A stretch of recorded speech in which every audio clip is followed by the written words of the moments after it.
Welcome to qnawire. Okay, so we're considering two current loops, and we're considering the switch S, which is closed in the left-hand coil.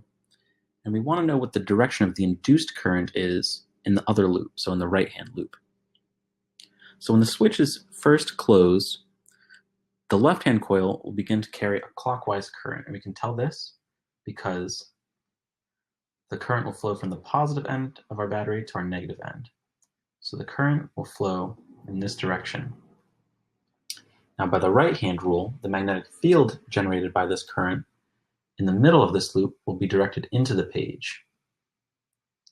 But following this to the right-hand loop, we see that the B field in the center of this loop would be directed out of the page. So since the current induced in the right-hand loop will flow in such a way as to create a magnetic flux that cancels the changing current from the left-hand loop, this will require the induction of a clockwise induced current. So this will want to induce a current going this way because that'll create a B field that counteracts this changing flux. So in the first case, we'll have a clockwise current generated in the right-hand loop. So now we want to know what the situation is after a, quote, long time.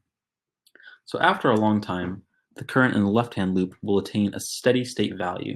So it is no longer changing. It's reached some finite value, but it's not changing anymore. And so the magnetic field of the left-hand loop is not changing anymore, which means that no current will be induced. No current will any longer be induced in the right-hand loop. This is because there's no changing current in the left-hand side.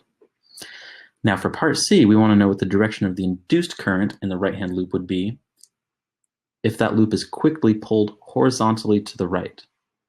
So if the loop is rapidly pulled to the right, a counterclockwise current is going to be induced in the right-hand loop. So now for part C,